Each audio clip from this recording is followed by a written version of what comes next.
살고 싶은 집, 아름다운 집을 소개하는 마이맨션. 그림을 사랑하는 가족의 꿈이 담긴 집을 찾아갑니다. 잠시도 가만히 있지 못하는 내 아이가 혹시 건강한 뷰티에서는 주의력 결핍 가행 행동장애에 대해 알아봅니다. 코로나19로 어려움을 겪고 있는 지역 화훼 농가를 살리기 위해 나선 현장을 찾아갑니다.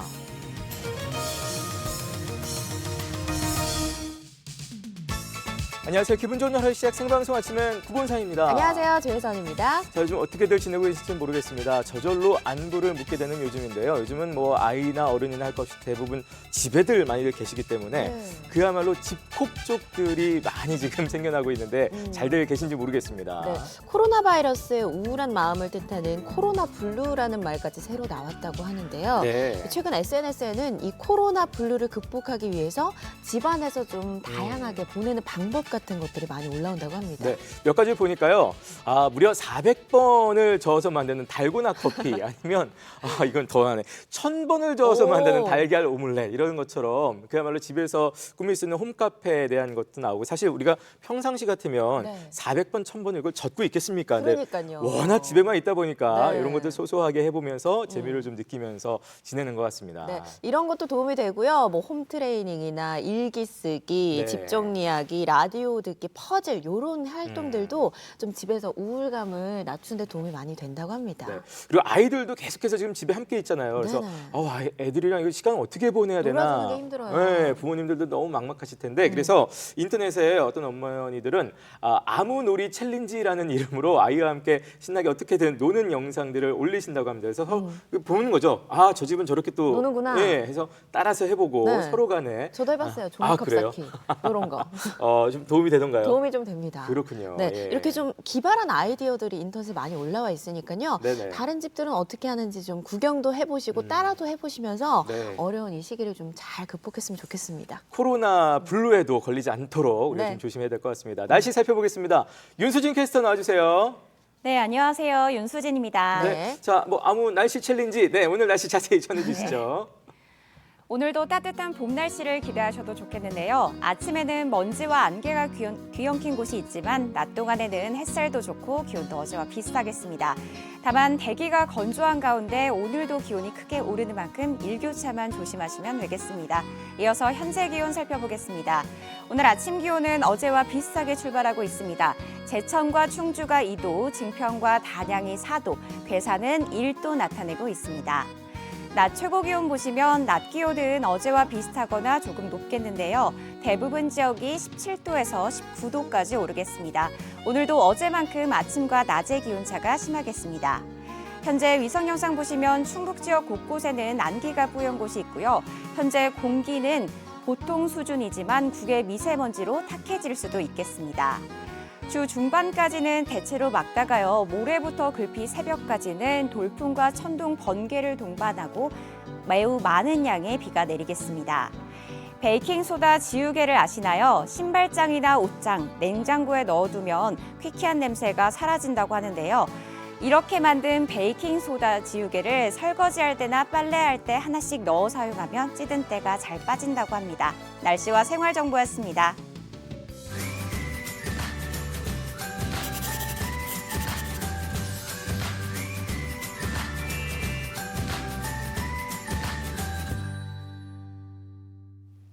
네, 충북의 아름다운 집들을 만나보겠습니다. 마이맨션 시간이에요. 네, 오늘도 집을 사랑하는 여자 유혜정 리포터 나와주셨어요. 네. 어서 오세요. 안녕하세요. 반갑습니다. 네, 안녕하세요. 화요일에 보고 싶은 집사녀 유혜정입니다. 네. 코로나19 때문에 좀 답답할 때 이렇게 좋은 집 구경 가는 것 자체만으로도 좀 맞아요. 힐링이 되는 것 같아서요. 오늘도 기대가 됩니다. 오늘은 어떤 집으로 함께 가볼까요? 네, 우리가 사는 집이 어느 정도의 시간이 지나면 낡고 오래되어서 뭐 고치고 관리하면서 살잖아요. 네. 이런 걸 흔히 리모델링이라고 부르죠. 네, 근데 리모델링이 집이 어떤 부분이 문제인지를 좀 알아야 할 수 있기 때문에 쉽게 하지 못한다 하시는 분들이 많아요. 네, 맞습니다. 그래서 저희가 준비했습니다. 정말 꼼꼼하게 잘 준비해서 주택 리모델링에 성공한 분을 만나고 왔는데요. 주택 리모델링의 노하우 함께 배워보시죠. 마이 맨션. 여기 이 수많은 집 가운데 나와 내 가족이 마음 편히 쉴 수 있는 집은 어디에 어떤 모습으로 있으면 좋을까? 그걸 상상하고 지은 오늘의 마이맨션이에요. 예술가 가족의 꿈이 담긴 집으로 어서 오세요.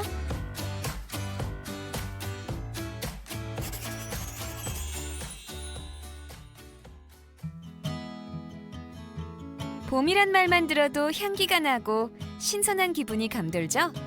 그래서 봄이란 소리에 저절로 배시시 미소가 지어지나 봐요. 오늘은 청주시 수동 수암골을 찾았는데요. 여기저기 볼 것도 많고 골목길 걷는 재미가 쏠쏠한 동네입니다. 청주의 벽화마을 수암골에 왔습니다. 이곳에 오래된 집을 예술가족 감성으로 리모델링한 주택이 있다고 하는데요. 어떤 모습일지 궁금하네요. 오래된 집이 옹기종기 모여있는 골목길에 오늘의 마이맨션이 있는데요. 하얀색 벽과 올리브색 지붕이 인상적인 이 집엔 누가 살고 있을까요?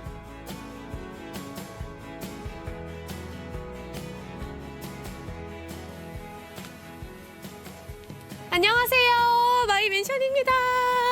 어서오세요. 안녕하세요.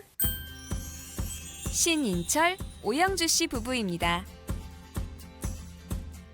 이 집은 서울에 살던 예술가 부부가 수암골에 마련한 새 보금자리인데요. 대지 면적 120.6제곱미터, 연면적 126.5제곱미터의 3층 주택. 2년 전 오래된 집을 구입해 장장 1년 동안 설계와 리모델링 공사를 마치고 작년 가을에 입주했는데요. 1층은 부부의 작업실, 2층과 3층이 주거 공간으로 남편은 설계와 시공, 아내는 인테리어를 도맡아 완성했답니다. 집이요. 이게 알록달록한 수암골이랑 참 잘 어울려요. 이곳에 집을 선택하신 이유가 있으세요? 저희가 그림 그리는 일을 하는 거하고 컨셉이 맞기도 하고, 그리고 또 근처에 여기 바로 앞에 초등학교가 있더라고요. 위치도 너무 좋아서 선택하게 되었습니다. 이 가족들의 라이프 스타일하고 딱 맞아 떨어졌네요. 젊은 부부라 신도시 번화가나 새집 짓는 것을 선호할 듯한데요. 별나게도 부부는 오래된 헌집을 사서 리모델링했다네요. 물론 이유가 있겠죠?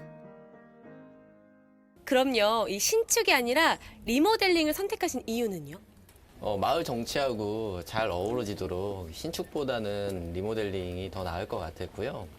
이 낡고 오래된 것을 무조건 이렇게 허물기보다는 이렇게 재생하는 것에 매력을 느껴가지고 리모델링을 선택하게 됐습니다. 수암골의 정서하고 잘 맞네요. 네. 리모델링의 매력을 느낀 예술가 부부의 집. 과연 어떤 모습일까요? 네, 어서 오세요. 들어오세요. 네. 제일 먼저 보이는 곳이 주방이에요. 와, 어머. 생각보다 좀 작고 오밀조밀하죠? 이거 약간 쿠킹 스튜디오 같고요. 뭐 아기자기한 게 사랑스러운 공간이네요. 감사합니다. 실용성을 강조한 기역자형 북유럽풍 주방. 그 앞에는 환한 햇살이 가득 들어오는 거실. 주방과 거실 사이에는 벽을 뚫어 어디서든 얼굴을 볼 수 있도록 대면형으로 만들었는데요. 거실은 책도 보고 음악도 듣는 온 가족이 모이는 취미생활 공간이랍니다. 새로 지은 신축처럼 보이는데 정말 리모델링한 건 맞나요? 리모델링에 대해서 조금 더 여쭤보고 싶어요. 이게 신축보다도 좀 더 어려울 수 있는 부분이 리모델링이다라고 생각이 드는데 어떠세요? 신축은 이제 하얀 백지 위에 새로 그리는 거라고 하면은 리모델링은 이제 상황에 맞춰가지고 이제 그려진 그림을 수정하고 보완하는 거기 때문에 신축보다 어떻게 보면은 더 어렵다고 할 수 있습니다. 예전보다 뭐 구조가 많이 뭐 달라졌나요? 전부 달라졌다라고 봐도 맞는 것 같아요. 우선 외관부터 살펴볼까요? 30, 40년 된 주택이라 세월의 흔적이 고스란히 보였는데요.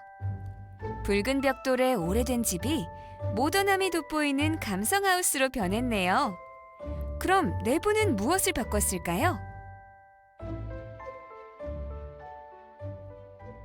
이 2층하고 3층이 세대가 이렇게 분리되어 있었는데 하나로 합치기 위해서 외부 계단을 삭제하고 내부 계단을 새로 만들었고요. 뭐 주방하고 거실, 마당으로 이어지는 가족 공간을 만들기 위해서 여기 구조적으로 전부 다 수정이 필요했거든요. 집 구조 변경이 다가 아닙니다. 전기 배선을 새로 한 것은 물론 천장과 바닥, 그리고 벽체의 부실한 단열도 새로 했습니다. 그러니까 집의 기본 골조를 빼고 모두 다시 시공한 거죠. 자, 그럼 집 구경을 계속해 볼까요? 2층은 거실 주방 공용 공간이기도 하지만 아이들 방이 있기도 한데요. 내부에 계단을 들이고 욕실을 키우느라 아이들의 방이 좁아졌답니다. 그 단점을 어떻게 극복했을까요?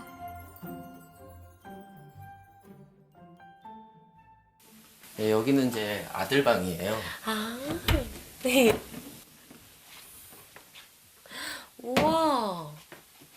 오밀조밀하죠. 네, 그런데 그렇게 좁아 보이는 느낌은 안 들어요.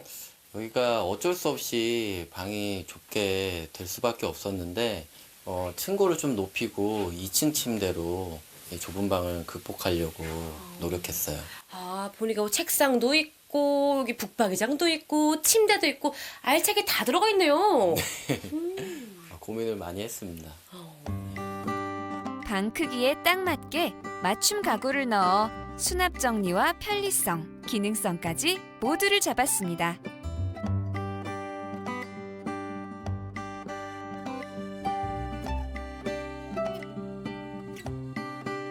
자, 이제 실내 계단을 따라 3층으로 가볼까요? 이번에는 저희 부부 침실입니다. 들어오세요. 뭐 로맨틱하다. 파리 감성이 좀 있는데요? 필요한 가구만 딱 들어가 있는 침실. 액자나 소품으로 액센트를 주었는데요. 그런데요, 이곳 침실에는 특별한 비밀이 숨겨져 있어요. 과연 그게 뭘까요? 와, 여기 책장 멋있다. 예, 전체적으로 좀 심플하게 했으니까 이런 북도 같은 어머. 좀 특별한 디자인을 한번 넣어봤어요. 와, 이게 여기는 열리는구나. 드레스룸이에요. 아, 어머, 숨은 공간이 있었네요. 책 수납이 가능한 예쁜 올리브색 드레스룸의 문. 정말 좋은 아이디어죠? 이건 빗살 원목도어인데요. 우와. 이 문을 되게 고민을 많이 했는데 지금 문이 되게 많이 들어가 있어가지고 문인데 문은 아닌 듯한 이렇게 파티션 역할만 할 수 있게 이렇게 뚫려 있는 문으로 설치를 했거든요. 이렇게 미닫이를 두는 거예요? 와, 신기하다. 이제 이 집의 1층으로 가볼까요?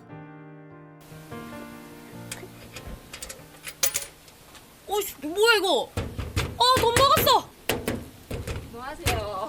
이거 돈 먹었어요. 이거 자판기 아니고 문이에요. 아, 문이에요? 자판기 문을 열고 들어가니 아기자기하고 예쁜 피규어들과 매력 넘치는 캐리커처가 가득하네요.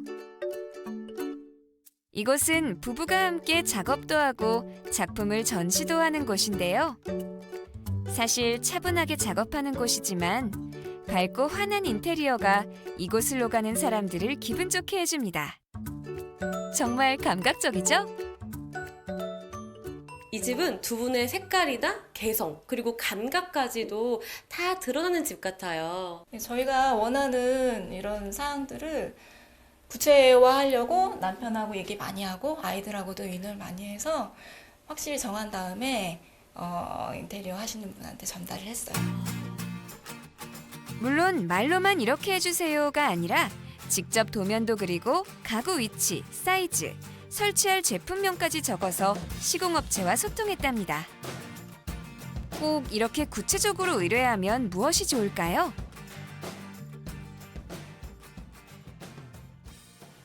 저희도 작업할 때 이제 의뢰하시는 분이 막연하게 예쁘게 그려주세요. 이렇게 하면 참 어렵거든요. 구체적으로 우리가 원하는 것은 무엇인지 이걸 잘 정리해가지고 전달하려고 노력했습니다. 남편분이 엄청 궁금하시죠? 네, 엄청 궁금해요. 꼼꼼한 비형 남자. 아, 꼼꼼한 B형 남자. 전 덜렁거리는 B형 여자. 직장에서 집까지 30초. 가까운 만큼 일과 가정 모두 집중할 수 있어 안심이라네요.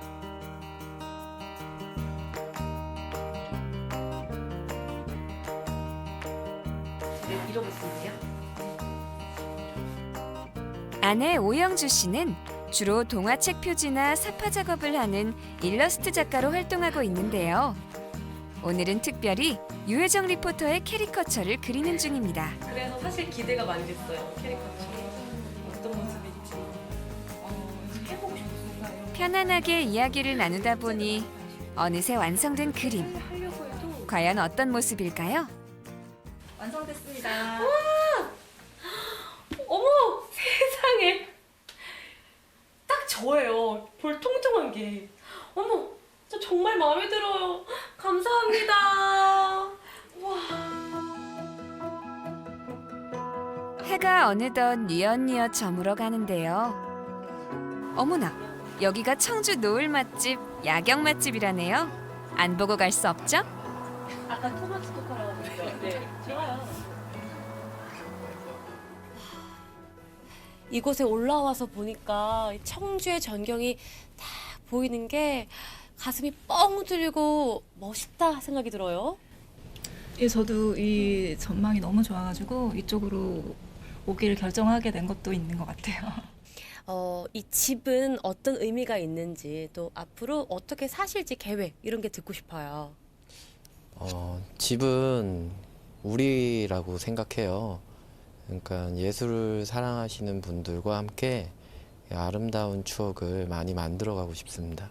그럼 이 추억을 잘 쌓아가기 위해서 어떻게 살고 싶으세요?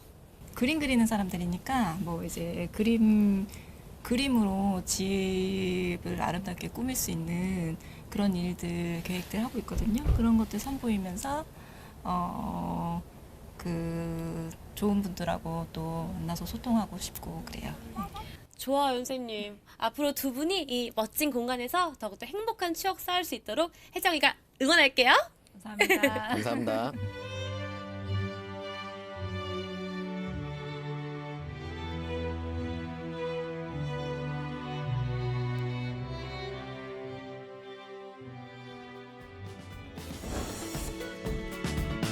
오래된 벽화 동네에 화사하게 다시 태어난 예술가 부부의 러브하우스였는데요. 새 집보다 더 내 가족에게 맞는 맞춤형 하우스. 리모델링으로도 가능하다는 사실 기억해 주세요.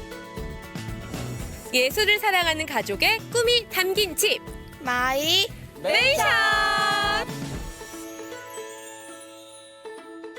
네, 네. 예술가 부부의 아주 멋진 집을 봤습니다. 저렇게 온 가족이 마이 맨션 하는 것도 그러니까요. 처음이었던 것 되게 같고, 좋네요. 와 끝에 그 노을 바라보는 공간, 저희도 가서 좀 있고 싶었다는 그런 생각이 들 너무 좋아 만큼 보였어요. 집이 이렇게 보는 재미가 굉장히 쏠쏠한데 동네에도 되게 어울리는 그런 수동에 어울릴 법한 집인 것 같습니다. 네, 맞아요. 네. 이게 만약 새 집을 지었다면 화려할 수는 있지만 이 동네와 잘 어울리지는 않았을 것 같은데 집주인분이 판단을 정말 잘하셨구나 싶더라고요. 네. 근데 리모델링 하는데 1년이나 걸렸다면 거의 신축 수준인 것 같아요. 네, 일반적으로 그 리모델링이 보통 한 달에서 세 달 정도 네. 걸리는 걸 감안을 하면 이 집은 사실 좀 오래 걸린 경우인데요. 그렇죠. 그만큼 또 고민 많이 하고 신중하게 공사를 한 집입니다. 이 집이 처음 지어질 당시에는 시공력이나 또 설계력이 지금의 기술력을 따라가지 못할 때잖아요. 하지만 이 리모델링은요, 이런 부분을 최대한 개선하는 것이 가장 중요하다고 하네요. 네, 지금 밝게 웃는 우리 혜정 씨 보니까 아까 캐리커처 왜 안 들고 나오셨어요? 아, 그러니까요. 저희 집에 고이 간직하고 그렇군요. 있습니다. 저희도 꼭 부탁드리고 싶을 만큼 너무 너무 있어요. 특징적으로 네. 아주 예술적으로도 아주 멋진 집인데요. 이렇게 리모델링도 정말 1년에 걸쳐서 꼼꼼하게 잘 해내셨잖아요. 리모델링 우리 집도 해야 되는데 싶으신 분들 많으실 거예요. 리모델링 할 때 특별히 신경 써야 되는 부분이 있다면 어떤 게 있을까요? 아무래도 노후 배관 설비나 단열 그리고 습기 차단이 가장 중요한데요.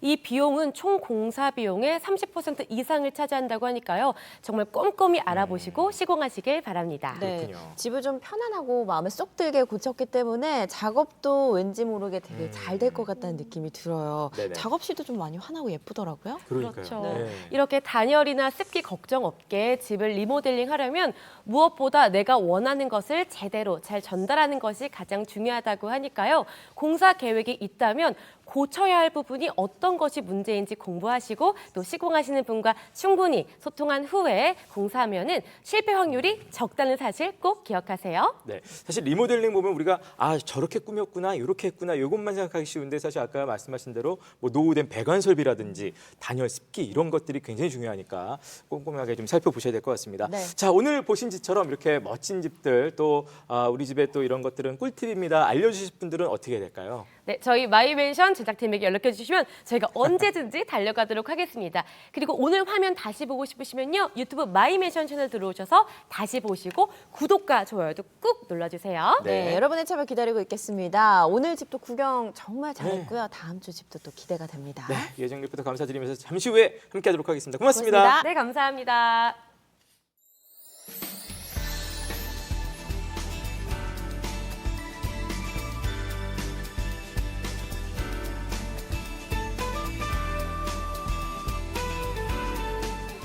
네, 생방송 아침에 여러분 함께하고 계십니다. 저희가 최근에 계속해서 아침엔 퀴즈 대신에 코로나19 관련해서 문자를 좀 받고 있습니다. 맞아요. 코로나19가 바꿔놓은 여러분의 일상 이야기, 코로나19로 좀 힘들어하고 계신 분들 응원의 메시지 함께 보내주시기 바랍니다. 샵 네. 0997번이고요. 짧은 문자 50원, 긴 문자 100원의 정보 이용료 함께합니다. 아까 뭐 아무놀이 챌린지 우리 엄마들 뭐 영상 올린다고 했는데 네. 저희는 이렇게 시간을 좀 잘 보내고 있습니다. 이런 것도 인증샷. 예, 그러네. 인증샷도 있으면 더 좋겠네요. 많을 것 같아요.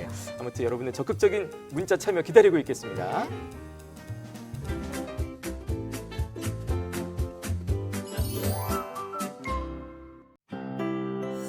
건강한 부티뷰티 진천에 사는 30대 주부의 사연입니다. 안녕하세요. 저는 올해 초등학교 1학년에 입학하는 아들을 둔 부모입니다. 아이가 커 학교에 갈 나이가 되면 응당 흐뭇해야 하는데 저는 한숨만 푹푹 나옵니다. 저희 아이가 굉장히 산만하거든요. 잠시도 가만히 있지 못하고 규칙이나 규율을 지키지 못해 지적받기 일쑤예요.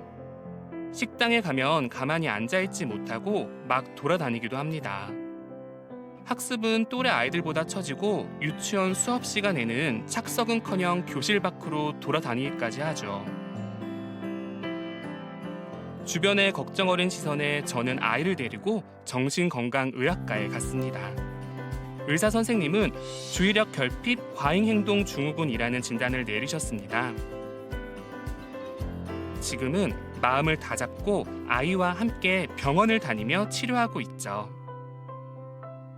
앞으로 학교 생활을 제대로 할 수 있을지 아이를 어떻게 대해줘야 하는지 궁금해요. 건강한 뷰티 주의력 결핍 과잉 행동 장애에 대해 알아봅니다.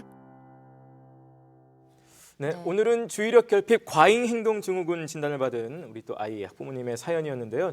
그래도 굉장히 좀 걱정이 좀 많으실 것 같아요. 맞아요. 예. 자, 이 자리에 정신건강의학과 이준규 원장님 모셨습니다. 어서 오세요. 안녕하세요. 반갑습니다. 네.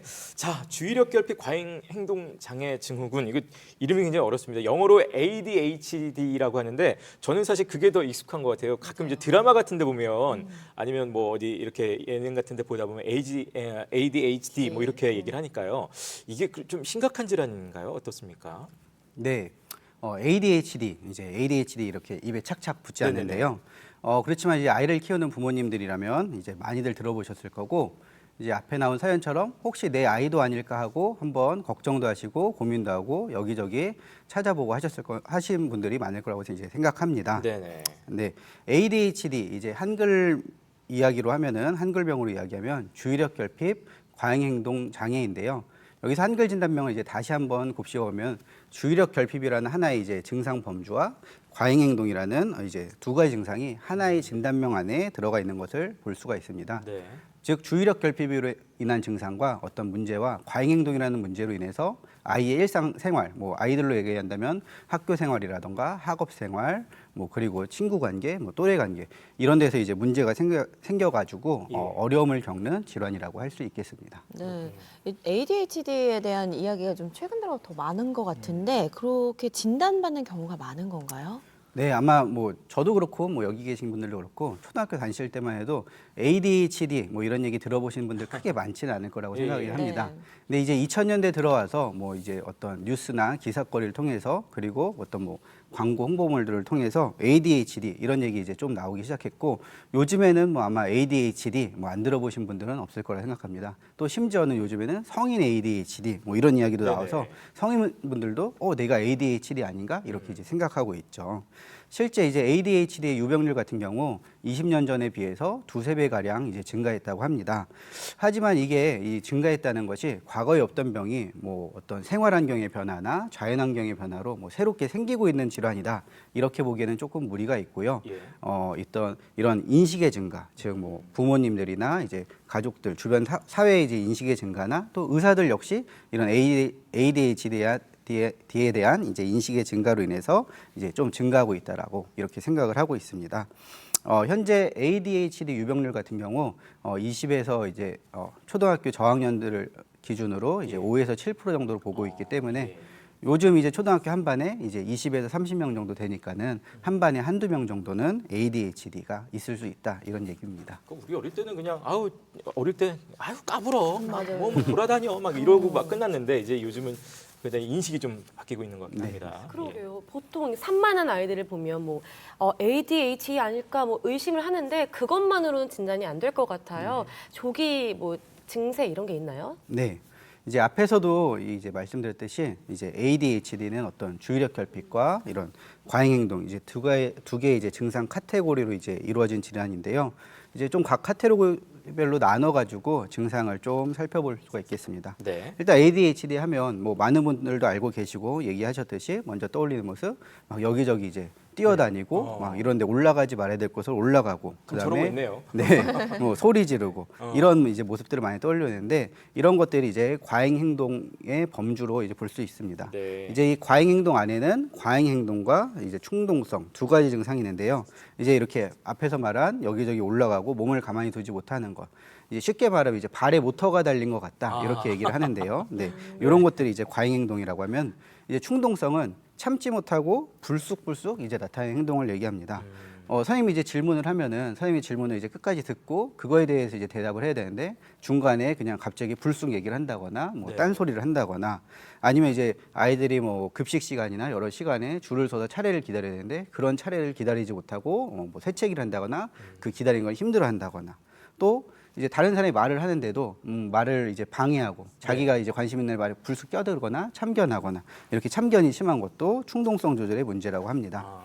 네, 이렇게 과잉 행동 충동성 문제가 심한 아이들은 초등학교에 이제 들어가면은 한두 달 이내로 이제 부모님들한테 이제 연락이 옵니다, 선생님이. 왜냐하면 이제 아이가 수업 시간에 이제 가만히 앉아 있지 않고 막 여기저기 돌아다니고 돌아다니니까 문제가 생기죠. 그렇죠. 또 이런 아이들이 이제 진료실에 온 모습만 봐도 조금 이제 쉽게 티가 나는데 이제 이렇게 돌아가는 의자에서 뱅글뱅글 돈다거나 네네. 아니면 이제 여기저기 둘러다니면서 만지고 예. 이런 모습들을 보입니다.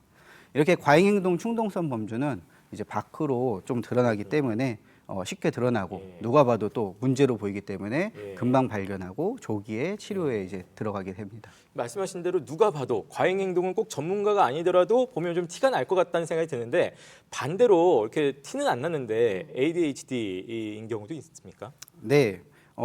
앞에도 얘기했듯이 과잉 행동 말고 그다음 주의력 결핍 네. 요 증상은 이제 문제 행동으로 드러나지가 않기 때문에 놓치기도 쉽고 또 그렇지만 이제 실제로 과잉 행동보다 더 많고 또 오래 지속되고 이 과잉 행동은 밖에 사람들이 힘들게 한다면 이 주의력 결핍은 아동 자신을 힘들게 하기 때문에 네. 또 주의를 가지셔야 합니다. 이제 주의력 결핍이라고 하면 이제 쉽게 얘기하면 이제 집중력 부족 요걸 이제 생각하시면 되는데요. 뭐 공부를 하다가 밖에서 들리는 사소한 소리, 뭐 밖에서 뭐 엄마가 음식하는 소리, 뭐 누가 온 소리 이런 거에 이제 자극이 이제 흐트러지고 집중력이 떨어지는 이런 모습이 주의력 결핍의 하나의 모습입니다.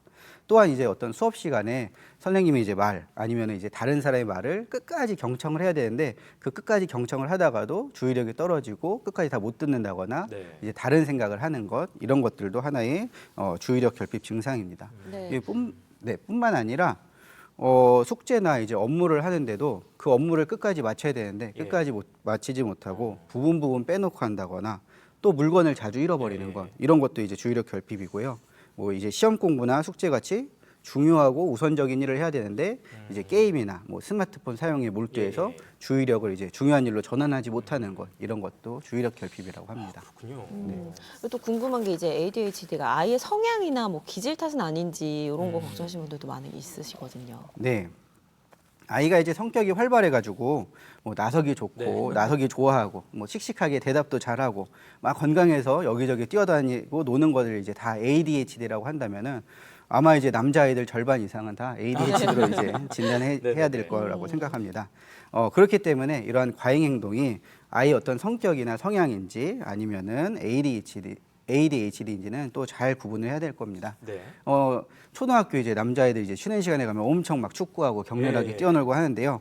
그렇게 뛰어놀다가도 수업 중에 땅 치면은 자리에 앉아서 물론 뭐 좀 힘들더라도 수업 시간에 참여하고 선생님의 말씀을 잘 듣는다면 이제 좀 아이가 그냥 활발한 아이, 노는 걸 이제 좋아한다는 아이라고 볼 수 있겠는데 종이 쳤는데도 불구하고 노는 것을 중단하지 못한다거나 아니면 수업 시간 같이 통제해야 될 곳에서도 돌아다닌다. 이러면 이제 과잉 행동이라고 볼 수가 있습니다. 또 이제 선생님이 질문을 하는데 질문에 대해서 비록 이제 답은 틀리더라도 그 내용을 충분히 다 듣고 질문의 내용에 맞는 말을 맞는 대답을 이렇게 적극적으로 하면은 이제 적극적인 아이로 볼 수 있는데요. 질문 내용을 다 듣지도 못하고 질문의 어떤 특정한 단어에만 집중해서 불쑥 자신의 말만 한다면 그건 이제 충동성의 문제가 있다고 볼 수가 있습니다. 또 이제 마지막으로 이렇게 낯선 장소에 갔을 때 낯선 장소에서 어떤 자기가 관심 있어 하는 게 있어서 그걸 좀 유심 있게 보고 관찰하고 이런 집중하는 모습을 본다면 이제 좀 집중력이 있고 호기심이 있는 아이라고 볼 수 있겠는데요.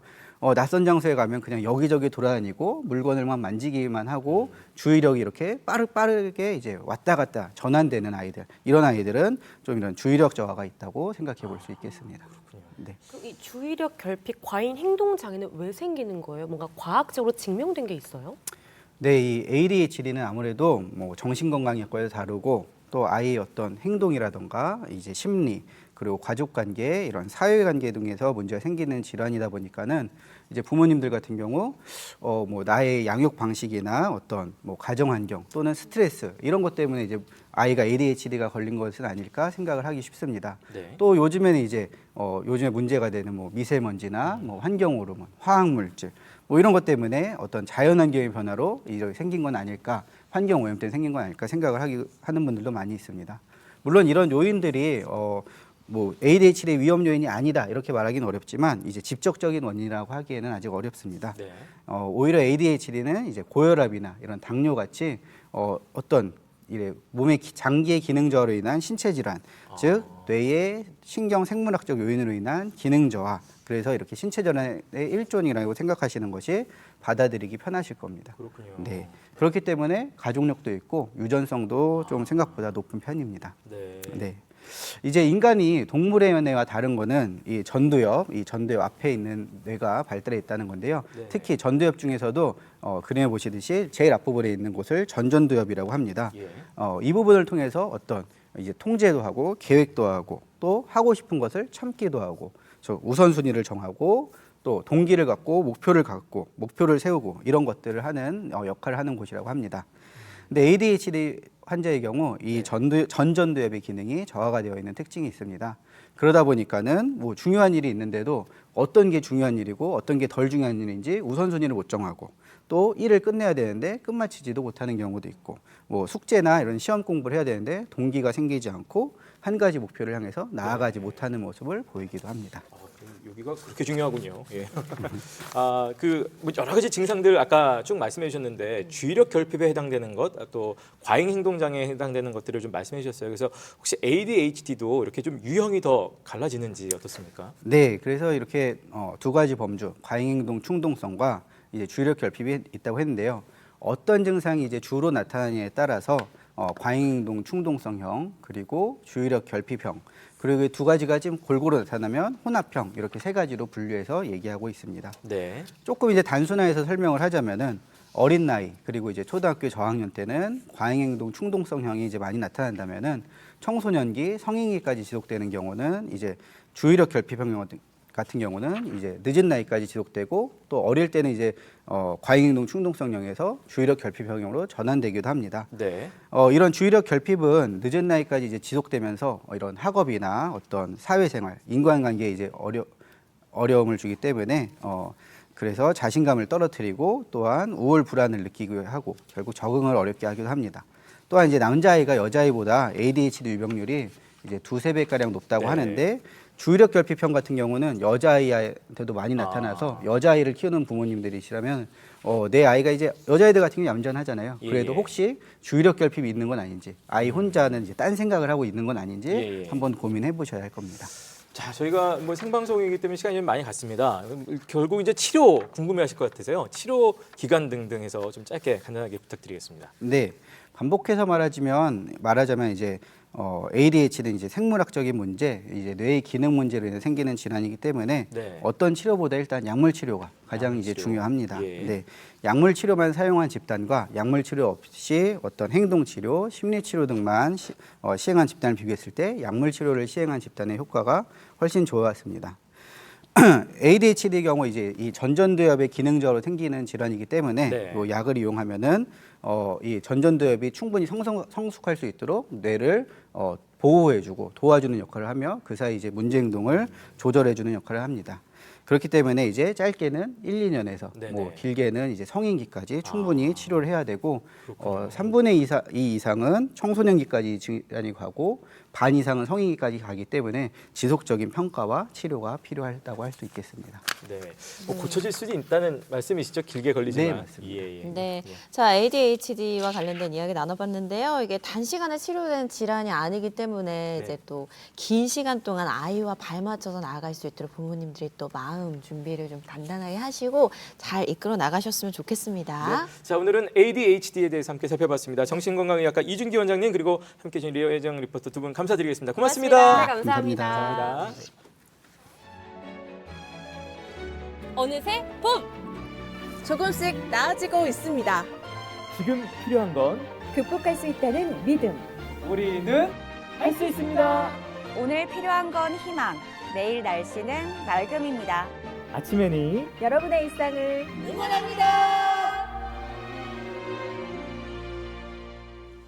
네, 여러분을 응원하는 생방송 아침에 여러분 함께하고 계십니다. 네. 코로나19 때문에 뭐 모든 분야가 다 어렵습니다만 지역의 화훼농가들도 굉장히 어려움 많이 겪고 있다고 하죠. 그렇습니다. 그래서 관공서에서도 꽃 팔아주기 운동에 동참을 하고요. 네. 뭐 은행이나 기업도 원 테이블 원 플라워 운동에 동참을 하고 있다고 하는데 이런 것들이 좀 더 많아졌으면 좋겠어요. 네. 자, 전남 광양도 화훼농가가 굉장히 많다고 하는데요. 자, 어려운 농가를 돕기 위해서 특별히 여수 MBC 정혜지 아나운서까지 동참을 했다고 하는데 어떤 화면인지 함께 만나보시죠. 어여쁜 꽃들이 앞다투어 피어나며 새 계절을 완성하는 시간. 하지만 마음은 여전히 겨울인 분들이 있습니다. 실질적으로 그 실경매가 이루어지지 않고 이제 거의 마비가 된 상태죠, 사실은. 코로나 때문에 졸업 시즌을 아예 생각도 못 하고 있네요. 농가들은 죽을 맛이지. 사실은 뭐 죽을 맛이지 뭐 이거 어쨌든 해결할 방법이 없네요. 여전히 봄이 멀기만 한 화훼농가에 따뜻한 봄을 찾아드릴 방법은 뭘까? 지역 화훼농가를 위한 특급 프로젝트 꽃으로 마음을 나누세요. 그 특별한 나눔의 현장을 만나봅니다. 따뜻한 봄 햇살이 반기는 3월의 어느 날. 벌써 꽃이 피었어. 왜 이렇게 예뻐? 광양읍에 자리한 한 화훼농가를 찾았습니다. 사장님 안녕하세요. 예, 아유 반갑습니다. 지금 뭐 하고 계신 거예요? 뭐 하고 계셨어요? 꽃 정리하고 있습니다. 꽃이요? 예, 이게 다 무슨 꽃이에요? 네, 아르스토르메리안. 네? 알스트로메리아. 알스트로메리아요? 예. 아, 10여 년 전 광양 땅에서 처음 키우기 시작했다는 알스트로메리아. 쿨링 시스템을 도입한 농가들의 노력 덕분에 지금은 전국에선 유일하게 사계절 재배가 가능한 꽃이 되었습니다. 뭐 어떻게 꽃이 많이 폈나요? 봄이라서 많이 폈을 것 같긴 한데. 지금 상태에서는 이제 개화가 많이 되면 안 되고 상품성이 없고 이렇게 살짝 피어 있는 상태로 출하가 됩니다. 아, 요즘 소비자들 주문은 많이 들어와요? 지금 어렵죠. 뭐 다른 사람들도 다 힘들겠지만은 네. 화훼 농가는 특히나 올해 뭐 지금 코로나19로 인해서 엄청나게 힘듭니다. 늦겨울에서 초봄, 졸업과 입학철이 되면 눈꽃 뜰 새 없이 바빴다는 화훼 농가. 하지만 올해는 사정이 많이 달라졌습니다. 예년 같으면 서울 양재동 화훼 공판장으로 보내져 좋은 값 받았을 꽃들이 코로나19 사태로 발이 묶인 겁니다. 그렇다고 무작정 손 놓고 있을 순 없는 노릇. 뭐라도 해보자는 심정으로 유통센터를 찾은 송은종 씨. 바이어와 상의한 끝에 꽃을 일본으로 보내보기로 한 건데요. 사실 일본 역시 사정이 여의치 않습니다. 사실 이제 일본도 상황이 많이 안 좋아요. 안 좋긴 안 좋은데 우리나라와 똑같이 걔네도 코로나 지역이라 안 좋긴 안 좋은데 그래도 일본 졸업식하고 입학식이 3월에 몰려있기 때문에 지금 나가는 게 저희들한테도 국내 단가보다는 좀 더 유리한 선점을 할 수 있는 상황이라 좀 추진을 한번 해보고요. 뭐 사실이 일본 이제 초도 물량인데 나가가지고 뭐 좋은 결과가 있으면 좋겠는데 네. 뭐 안 돼도 가야죠. 예, 그러죠. 안 돼도 가야죠. 뭐 상황이 지금. 근데 적어도 국내 가격을 유지시킨다는 그 분산 공급의 분산 부분은 충분히 효과가 있을 것 같고요. 그래서 좀 힘드시더라도 수출하고 내수 부분하고 병행을 하시는 게 회장님한테도 유리할 것 같고 농가분들한테 유리할 것 같습니다. 늘 기대감을 갖게 했던 6년간의 일본 수출길. 하지만 올해는 현지에서도 경매가 이루어질런지는 미지수. 지금은 다른 뾰족한 선택지가 없습니다. 답답한 마음에 화훼 농민들이 한자리에 모였습니다. 현재 광양의 꽃 농가는 총 7농가. 뭐 전부 다 이렇게 하다 보니까 소비도 다 축소돼 버리고 식당 고생에 키운 꽃들이 제주인 만날 새봄을 손꼽아 기다려온 만큼 실망도 큽니다. 겨울 날씨가 좋아서 오늘 작황이 상당히 좋았었죠. 일단 근데 올해는 따뜻했죠. 다른 데 비해서. 작황은 좋은 반면에 이게 단가 문제가 이게 갑자기 떨어지니까 농가들이 지금 힘이 들어서 다들 그렇지만 안 했으면 다들 누가 그래 대박 났을 건데. 지금 같은 이제 코로나19 사태가 오니까 가장 이제 문제가 되는 게 판매가 말하자면 지금 뭐 개인들을 호소해서 뭐 좀 한 집에서 한 속씩이라도 이렇게 사주는 그런 게 되면은 수요가 늘어나겠지만 우리나라 소비가 거의 행사 소비가 되다 보니까 이런 행태가 되니까는 거의 뭐 전무가 되는 거예요. 이게 이제 판매가 안 돼 버리는 거예요. 이대로라면 잘 키우고도 판로를 찾지 못해 전량 폐기 처분해야 하는 안타까운 상황. 좀 바람이 있다면 전 국민들이 화훼 소비 촉진에 같이 다 함께 좀 동참을 해 주셔서 국민들께서 꽃에 대해서 많이 좀 관심을 가지시고 소비를 좀 많이 촉진해 줬으면 그런 바람을 가져옵니다.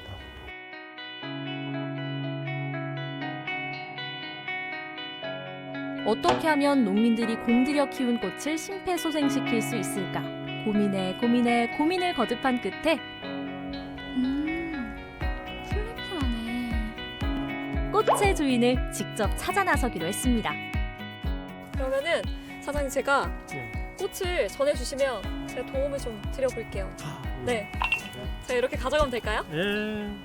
일단 농가의 도움을 받아 꽃 준비 완료. 잘 좀 부탁드립니다. 아유, 사장님 제가 이거 다 팔고 올게요. 광양 화훼 농가들의 응원 속에 시작된 특급 프로젝트. 다양한 방법을 통해 꽃 구매에 관심 가질 만한 분들을 물색한 결과 드디어 한 곳에서 꽃 구매 의사를 밝혀왔습니다. 그 주인공은 광양에서 매실 농사를 짓는다는 한 농민. 반갑고 고마운 마음에 한달음에 달려갔습니다. 받으면 진짜 좋아하실 것 같은데요? 어떤 분이 주문을 하신 건지 모르겠지만 너무 예뻐가지고 여자분이면 싫어할 수가 없을 것 같아요. 사장님 안녕하세요. 어머 반갑습니다. 꽃배 나왔는데 꽃 준다는 거 맞아요? 네, 맞습니다. 아니 이 많은 꽃 다 어디다 쓰시려고요? 여러 지인들하고 나눠 쓰기도 하려고 그러는데 네. 더 많이 주문하려고 그랬는데 좀 아쉽게 됐네요. 저는 이게 총 다 해서 3만 원이에요. 3만 원. 근데 이렇게 많아요? 네. 3만 원. 어떡하.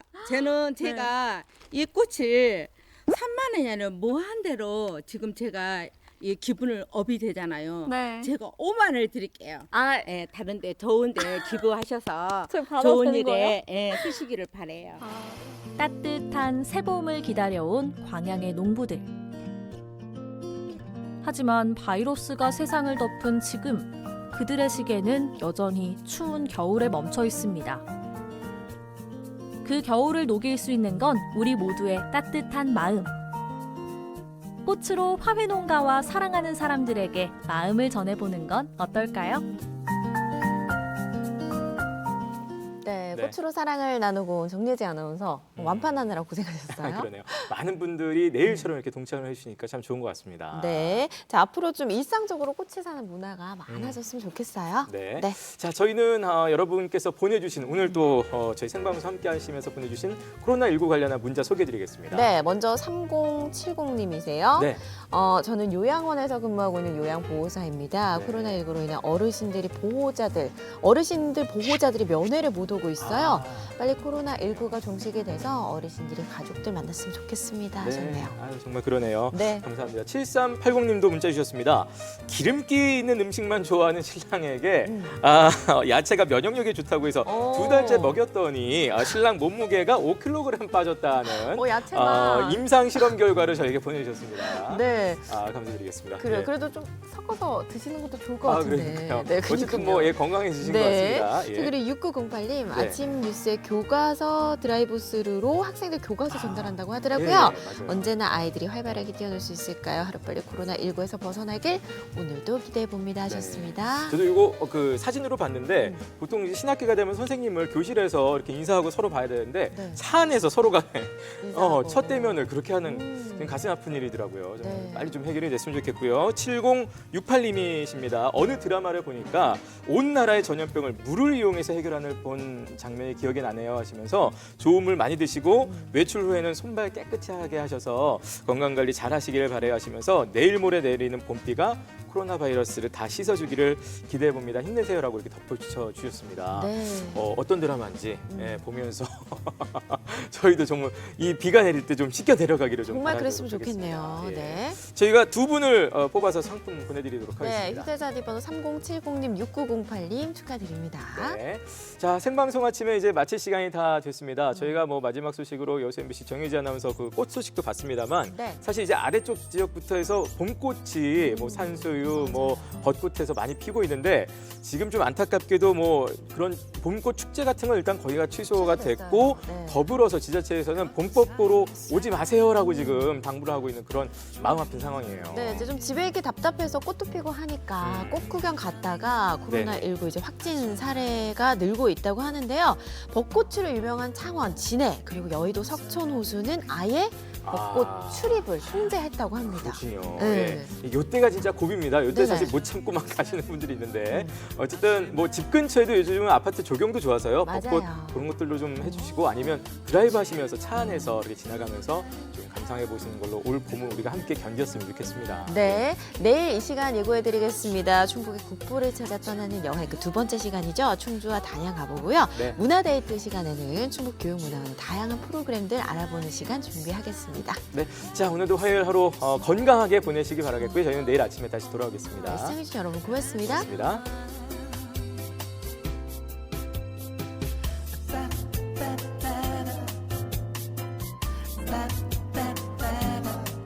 프로그램에 참여한 분들 가운데 추첨을 통해 청주 육거리 종합시장 상인회 친환경 도자기 젠에서 상품을 드립니다.